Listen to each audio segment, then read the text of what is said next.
What happens when a woman who has restructured failing corporations across 3 provinces, who has never once allowed herself to cry in a boardroom, completely falls apart in a hospital stairwell because a maintenance worker said 4 quiet words to her daughter?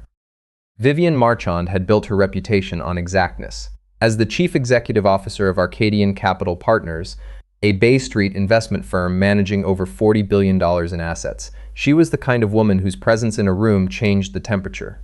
Competitors in Toronto called her the Glacier. She negotiated with the patience and inevitability of ice, slow, silent, and capable of splitting solid rock.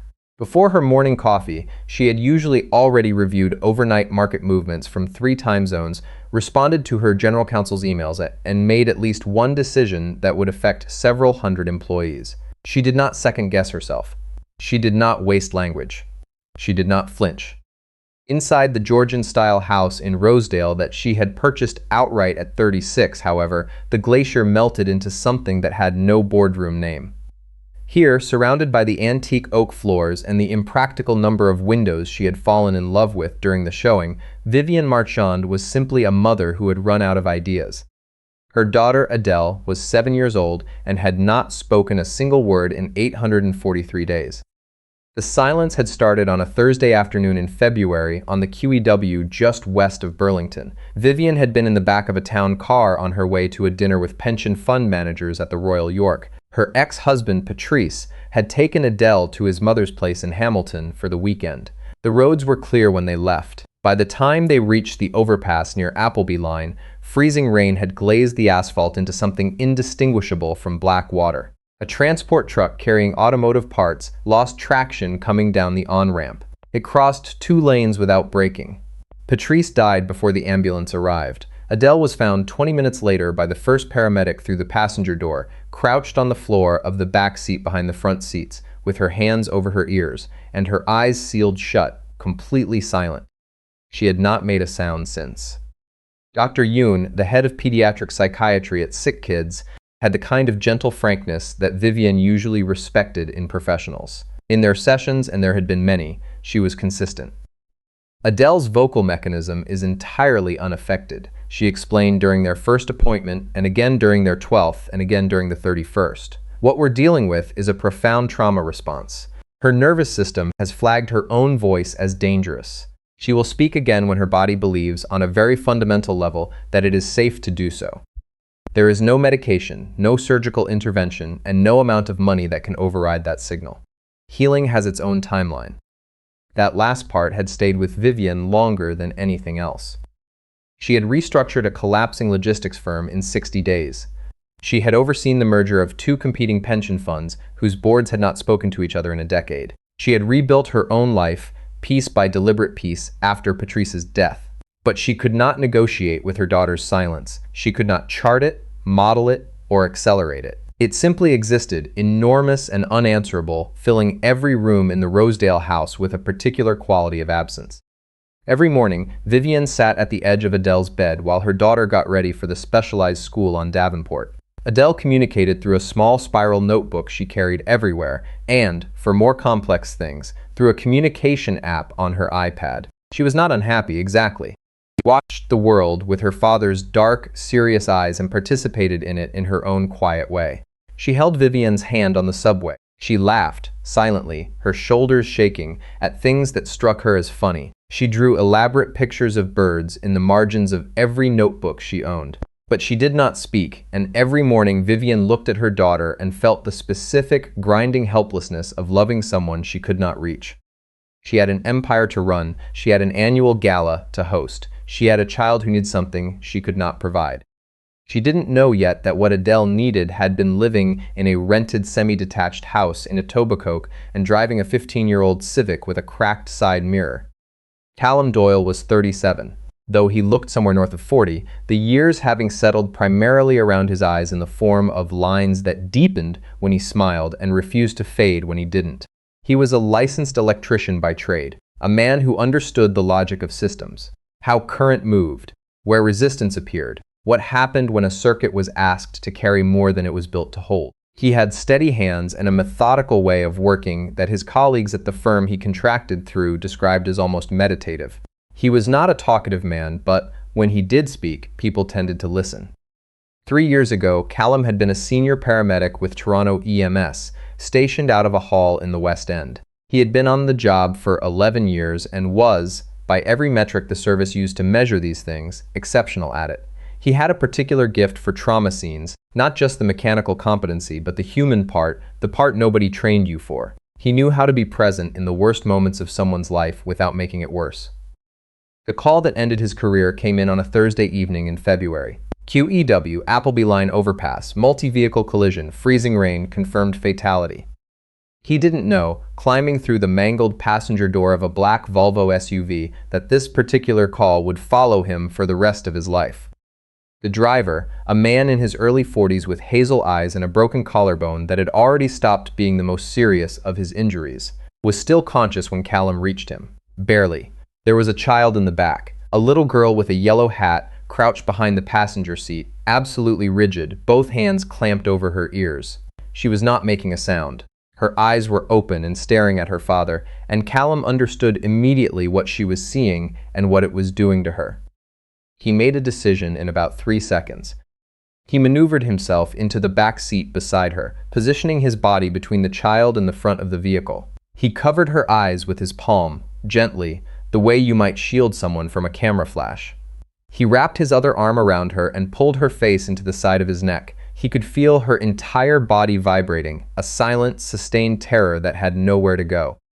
He started talking. Low even, words directed at no one and nothing in particular, just sound, a kind of sound she could hold on to. "You're okay," he said very quietly. "You're going to be okay. I've got you." Outside the car, the sound of jaws of life starting up. He pressed his palm more firmly over her ear. He kept talking. He talked about the snow that had been forecasted for the weekend. He talked about a dog he'd seen outside his building that morning, a massive shaggy thing that had been completely unbothered by the slush. He talked about the way the city looked from the gardener in winter when the lake was frozen out to the islands and the whole horizon went gray and white and still. He held her for an hour and 40 minutes while they cut the car apart around them. When they finally lifted her out, she was still silent. She didn't cry. She didn't speak. She turned her head once and looked at him over the paramedic's shoulder, and he looked back, and then she was gone.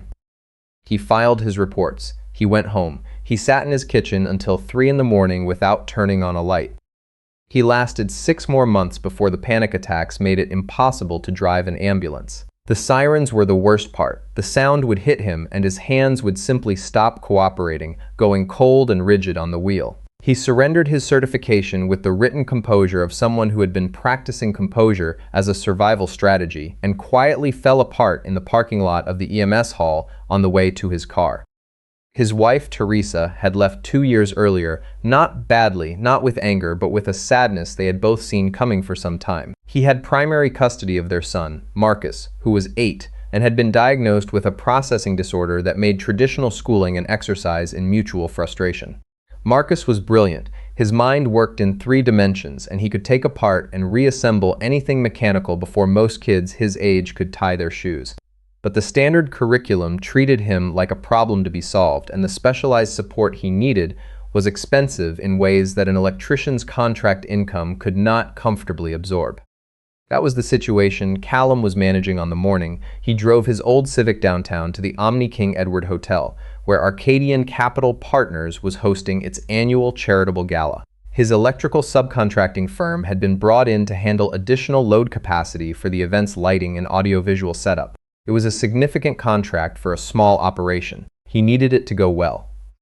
The King Edward was a building he had always liked, in the way that people from the West End sometimes liked things that belong to a version of the city they don't inhabit. The high ceilings, the old plasterwork, the sense that the building remembered more than it was currently being asked to do. He kept his head down, focused on his crew. By mid-afternoon, the ballroom was a contained chaos of caterers, lighting technicians, and event staff with the particular energy of people who were 2 hours away from something that had to be perfect. Callum was checking a secondary panel in a service corridor off the mezzanine when he noticed the door to the old fire stairwell was ajar. He pushed it open to run a cable check and stopped. The child was sitting on the bottom step of the stairwell, her back pressed against the wall and her knees pulled up to her chest. She was dressed in a dark green velvet dress with small white buttons, the kind of dress that cost more than Callum's grocery budget for a month. She was shaking.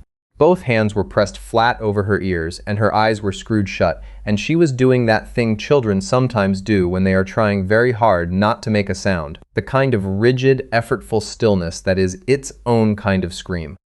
Callum had seen this before. He recognized it the way you recognize your own handwriting. He set his cable bag down quietly, outside the door. He moved into the stairwell and let the door swing mostly closed behind him, muffling the noise from the corridor. He didn't approach. He sat down on the floor about 6 feet from her, cross-legged, his back against the opposite wall. He waited. After a moment, she opened one eye. He didn't say anything yet. He just looked at her the way he looked at Marcus when his son was overwhelmed, without urgency, without the particular type of concern that asks something of the person receiving it. "It's quieter in here," Callum said finally, conversationally, like he was noting the weather. "The stairwells always are. Something about the concrete." She opened the other eye. She didn't move. He reached into the breast pocket of his work jacket and took out a small folded piece of paper, a technical diagram as it happened, a wiring schematic he'd been referencing earlier. He unfolded it on the floor between them, smoothing it out, and studied it with the same attention he would give it in any other circumstance. "My son likes to look at these," he said. "He's 8. He thinks they look like maps of secret places. He's not wrong, actually." He turned the schematic slightly, examining it from a different angle. "He told me once that diagrams are just the skeleton of a thing. What holds it up before you put all the other parts on?" The girl's hands had come down slightly from her ears. She was watching the piece of paper. "What's yours?" Callum asked without looking up. She didn't answer. She opened her mouth and something moved across her face. A complex thing, frustration and sorrow and effort all at once, and then she closed it again. A tear tracked down her cheek. Callum looked up. He took in the expression on her face with the calm recognition of someone who has seen this specific struggle before. "That's all right," he said quietly. He did not rush to fill the silence. He did not look at her with the particular well-meaning horror that adults sometimes directed at children who were different in ways they didn't know how to accommodate. He folded the schematic back up, leaned forward, and held it out to her. "You can have this if you want. Marcus has about 40 of them. He won't miss one." She looked at the piece of paper, then she reached out and took it, very carefully, with both hands. "My name's Callum," he said. "You're safe in here." The stairwell door burst open. Vivienne Marchand came through it the way she moved through everything, with the full force of her attention and a velocity that brooked no obstacle, and stopped. Her security director, a large, steady man named Brent, was 2 steps behind her. They had been searching the hotel for 11 minutes. 11 minutes during which Vivienne had gone through every version of the worst possibility in rapid, involuntary succession. What she saw stopped all of it. Adèle was sitting on the bottom step, not trembling, not panicked, but holding a folded piece of paper in both hands and looking at a man in work clothes sitting on the floor across from her with the focused attention she usually reserved for her drawings. Vivienne's first instinct was protective and immediate, a stranger, her daughter, a stairwell. And then she looked at Adèle's face. Adèle was not afraid. Vivienne came forward slowly, her heels silent on the concrete. The man looked up, startled, but not guiltily, the way someone looks when interrupted in the middle of something rather than caught in the middle of something, and said, "Is she yours?" She got overwhelmed by the noise. "She's okay." Vivienne didn't respond. She dropped to her knees in front of Adèle, her coat pooling on the floor, and took her daughter's face gently between her hands. "Adèle, sweetheart, are you all right?" Adèle didn't look at her. She was looking at the electrician. Her small chest rose and fell. She was doing something Vivienne had seen her do in therapy, in the long silent sessions with Dr. Ewan, where the effort of attempting to speak seemed to cost her something physical. Her throat was working, her lips had separated. The piece of paper in her hands was crumpling slightly at the edges, where her fingers had tightened. "You're okay," Callum said, from the floor, very quietly. He wasn't looking at Vivienne. He was looking at Adèle, with the same unhurried attention as before. "You're safe."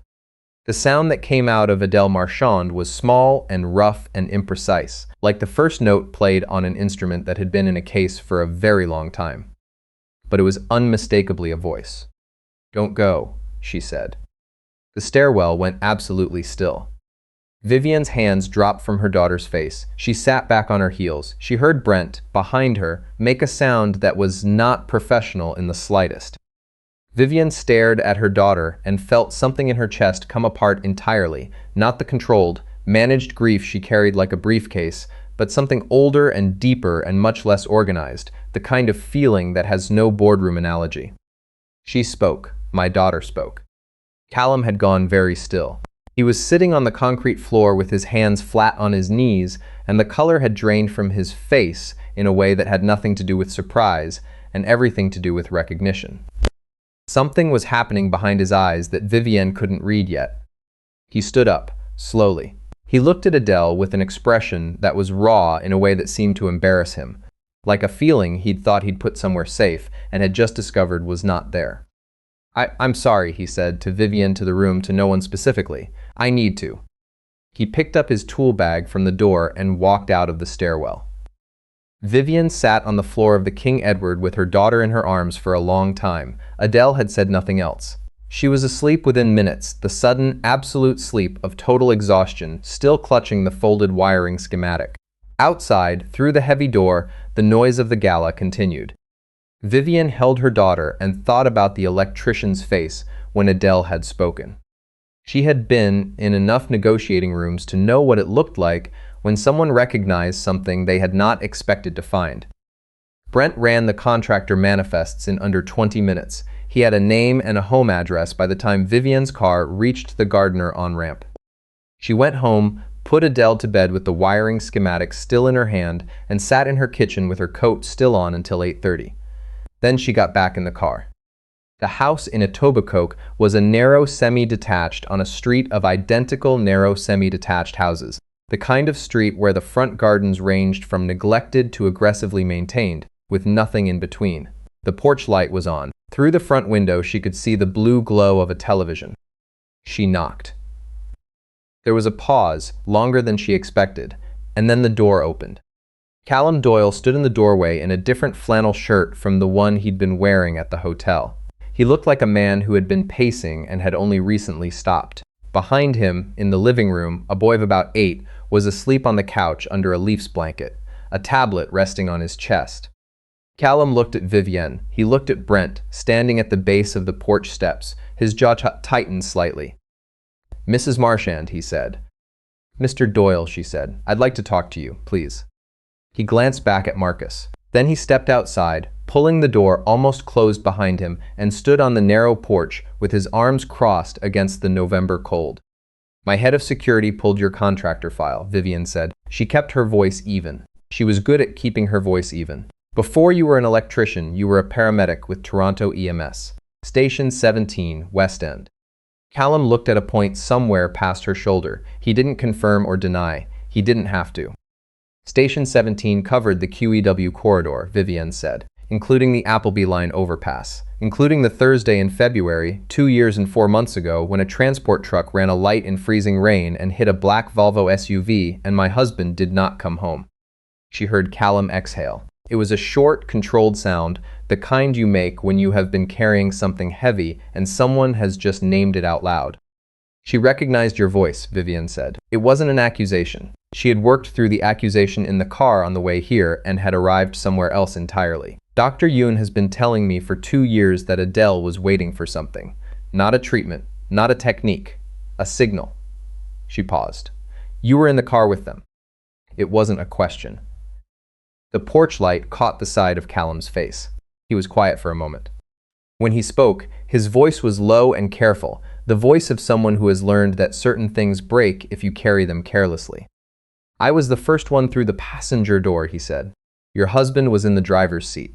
The impact had pushed the dash back. It was not survivable. He knew that." Callum stopped, restarted. He was conscious when I reached him. He kept trying to look at the back seat. Vivienne's hand had gone to the collar of her coat. She pressed her fingers against it. "He grabbed my sleeve," Callum said. He was having trouble speaking by then, but he got it out. He said, "My daughter is in the back. Don't let her see me go. Please." Callum's voice was steady in the way that very controlled things are steady, with a great deal of effort underneath. Those were the last words he said. Vivienne closed her eyes. She had read the police report. She had read the paramedic reports. None of them had contained this. None of them could have. I moved to the back seat, Callum continued. Adèle was behind the passenger seat with her hands over her ears. She'd already gone silent. She was looking toward the front of the car, and I got between her and him. I covered her eyes. I held her there for the whole extraction. He paused. An hour and 40 minutes. I talked to her the whole time. I didn't know what else to do. I just kept talking. What did you say? Vivienne's voice was barely audible. I don't remember most of it. Whatever came to mind. I talked about my son. I talked about the snow coming in that weekend. He was quiet for a moment. I told her she was safe. I told her I had her. I said it over and over, different ways. He let out a breath. At some point I started saying, I used to say this to Marcus during thunderstorms when he was small. My wife used to say it first and then it became mine. You're okay. Don't go anywhere. I've got you right here. Vivienne pressed her fingers harder against her collar. The cold had gone entirely unnoticed. She didn't speak again after that night, she said. Not quite a statement, not quite a question. I know, Callum said. I know she didn't. I looked it up. About 8 months after the call, I needed to know what happened to her. I found a small mention in a follow-up story about the accident. I felt he stopped. I left the service a few months after. I thought I had failed her. I thought if I had done something differently in that car, if I had said something different, she might have been okay. Vivienne opened her eyes. She looked at this man, the dark circles under his eyes, the slight hollowness in his face that spoke of years of not sleeping quite enough, the son asleep on the couch inside, and felt something she had not felt in any boardroom or negotiating session in her professional life. A kind of clarity that had nothing to do with strategy. You held my daughter in the dark for an hour and 40 minutes, Vivienne said, so that she would not have to see her father die. And today, when her nervous system was overwhelmed and she had retreated as far as she could go, it was your voice that brought her back. She paused. You didn't fail her, Mr. Doyle. She has been waiting 2 years for you to tell her it was safe to come back. Callum looked at her. His eyes were bright in the way that people's eyes get when they are refusing to do something that is nonetheless very close to the surface. He didn't say anything for a long moment. How is she? He asked finally. She's asleep, Vivienne said. She's still holding the wiring diagram you gave her. Something moved across his face, grief and relief at the same time. The specific expression of someone receiving news they have been both dreading and hoping for without admitting it. I'd like to ask you something, Vivienne said. And I want to be clear that the answer has no professional consequences either way. Your contract will be honored fully regardless. He nodded once, waiting. Would you be willing to meet her again? Not in a clinical setting, not as any kind of intervention. Just, Vivienne chose her words with the care she usually reserved for term sheets. She spoke today for the first time in more than 2 years. She said, don't go. I think she needs to understand that you didn't.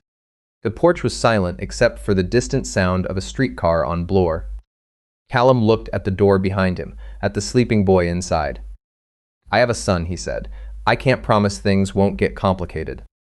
I'm not asking for promises, Vivienne said. I'm asking for a Saturday afternoon.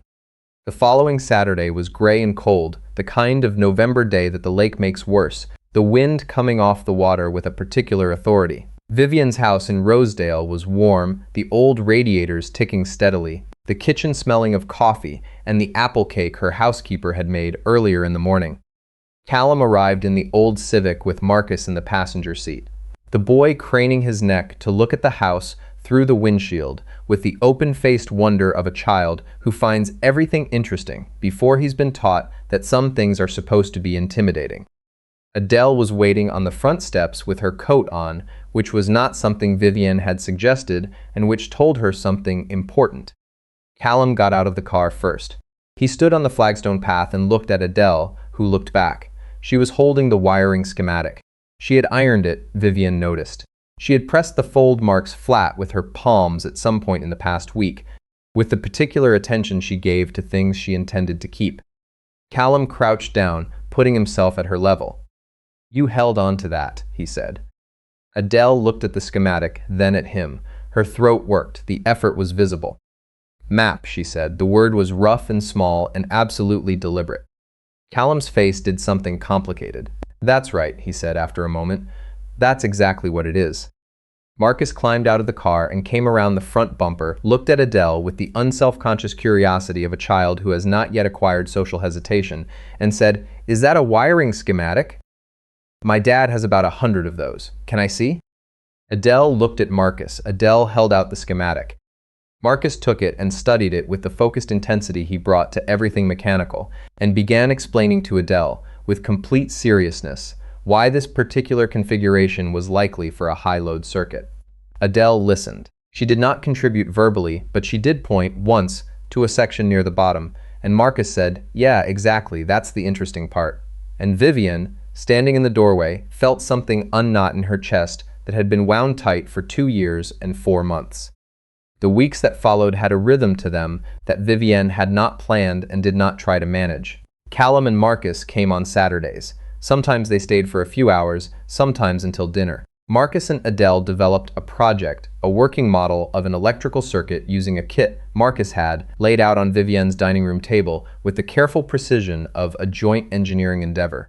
Adèle did not speak often, but when she did, she spoke to Marcus first, quietly, the words coming 1 and 2 at a time like something being carefully defrosted. Callum did not push anything. He showed up, he fixed a loose cabinet hinge in Vivienne's kitchen without being asked, he talked to Adèle with the same patient, unhurried attention he had used in the stairwell at the King Edward, and he did not perform anything. He was simply present, and Vivienne gradually understood that this was the thing, the specific, rare thing, that had made the difference in a crushed car on an overpass 2 years ago. Dr. Yoon was, in her measured, professional way, astonished. "The consistency is key," she told Vivienne in November. Her nervous system has identified him as the original point of safety. His presence is essentially telling her body that the emergency has ended, that it's finished, that she survived it. She paused. "This isn't a therapy technique, Ms. Marchand. This isn't something I could have prescribed. What you've found here is extraordinarily uncommon." By December, Adèle was speaking in full sentences to Marcus. By January, she was speaking to Callum with something approaching ease, her voice still rough at the edges, but gaining a quality Vivienne did not have words for. A kind of substance, a presence, as if her daughter were gradually filling back into herself. The first time Adèle spoke to Vivienne, really spoke, not a single word, but an actual sentence, unprompted, on a Tuesday morning before school. Vivienne was standing at the kitchen counter and Adèle walked in and said, "Mayman, Marcus says the model needs a resistor. Can we go to the hardware store after school?"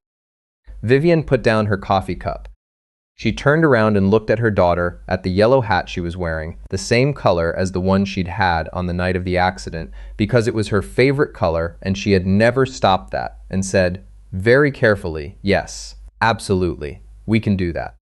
Then she went to the powder room off the hallway and sat down on the cold tile floor for a few minutes, quietly, with her face in her hands.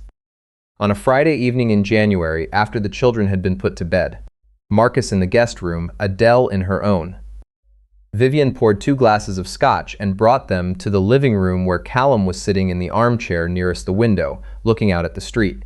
She handed him a glass and sat down on the sofa. The lamps were on and the radiators were ticking, and outside the first real snow of the season was coming down in the unhurried way that Toronto snowfalls sometimes arrived, as if they had nowhere better to be. "I want to talk to you about something," Vivienne said.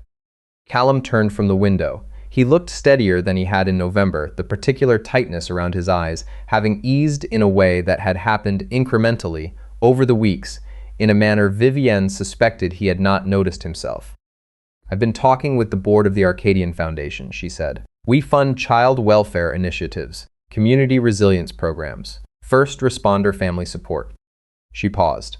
"There is a gap, a significant one. Children involved in traumatic accidents, particularly those with acquired communication disorders, have almost no access to community-based support in Ontario outside of hospital settings. The wait lists are long and the clinical environments are not always what they need." She looked at him. What Adèle needed was not a clinic. What she needed was someone who understood intuitively what it felt like to be inside the worst moment of your life and come through it. Callum was quiet, watching her. "I want to fund a network of community support centers," Vivienne said. "Informal, accessible spaces, not clinical, somewhere between a workshop and a refuge. The kind of place where a kid can sit on the floor and take apart something mechanical and not be performing recovery for anyone. She picked up a folder from the side table and held it out. I want to build them. The first 3 sites are already identified: Etobicoke, Hamilton, and Ottawa. I have the funding. I have the board support. What I don't have is someone who understands what these spaces actually need to feel like. Callum took the folder. He opened it and looked at the architectural sketches inside. Simple, warm, high-ceilinged spaces with wood detailing and acoustic insulation and natural light through wide northern windows. I'm an electrician, he said. I know what you are, Vivienne said. I also know that you held a traumatized 7-year-old in the wreckage of her father's car for an hour and 40 minutes because he asked you to. I know that when you found my daughter alone and overwhelmed in a stairwell, your first instinct was to sit down on the floor and make her feel like the space was hers. She paused. The construction can be contracted. What I need is someone who knows what these spaces are for. Someone who can walk through a room under development and tell me whether it feels right, whether a child in crisis would feel, in that room, that they were safe. Callum looked at the sketches for a long time. Outside, the snow continued to fall on the quiet Rosedale Street. Upstairs, 2 children who had met in a hotel corridor 3 months ago and had since become co-engineers of an increasingly complex circuit model were asleep, both of them, in rooms full of the particular piece of children who are genuinely, deeply tired.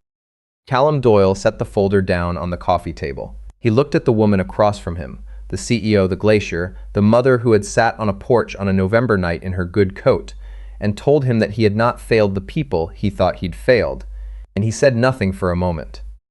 Then he said, the acoustic paneling in those sketches isn't right. It needs to be on all 4 walls, not 3. Children who are overwhelmed find noise intrusive from every direction, not just the one facing the hallway.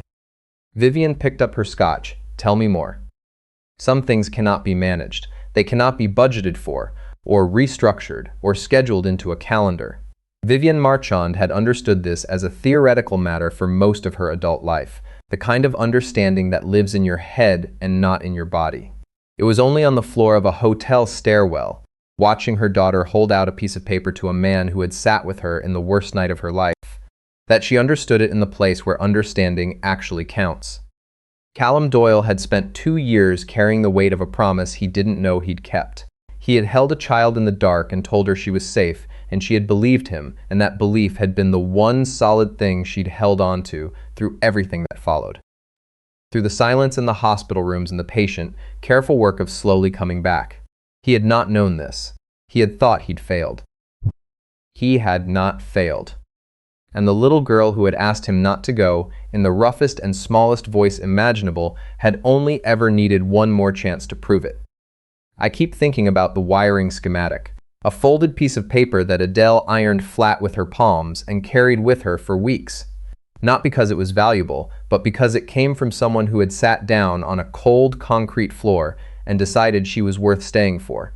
That detail does something to me every time I think about it. The smallest gestures are often the ones that hold people together when everything else has come apart.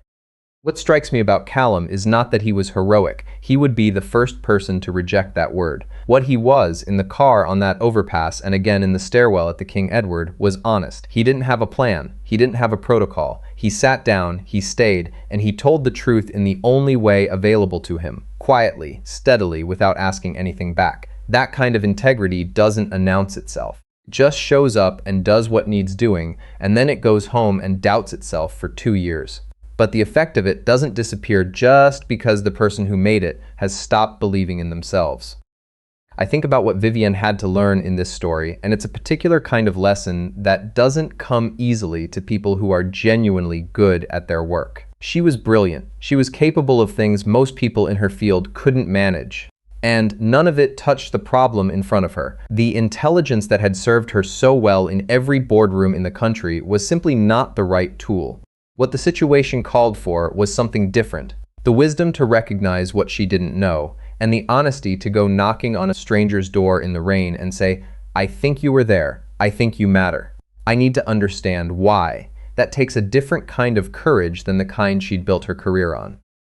And Adèle, a 7-year-old who held on for 843 days to the one thing she'd been given in the worst night of her life. A voice. A presence. 4 words repeated in the dark until she believed them. She didn't give up on the memory of being safe. She kept it the way you keep something you're not sure you'll ever use again but can't bring yourself to let go of. That kind of endurance in a child is something I find genuinely difficult to sit with. It is not a small thing. It is, in fact, everything. What I take from all of this is something I've been turning over for a while now. The choices we make when no one is watching. When there's no recognition available, no record being kept. When we're just a person in a difficult situation doing the best we can, those choices don't disappear. They take root in someone else's life. They take root in someone else's life in ways we can't predict and may never know about. Callum spent 2 years believing he had failed a family. He hadn't. He had given a little girl the only anchor that would hold. We don't always get to see the outcome of the decent thing we did, but the decent thing still mattered. It mattered in the dark, and it mattered 2 years later in a hotel stairwell, and it will keep mattering long after anyone involved has stopped thinking about it. That's the part worth holding on to.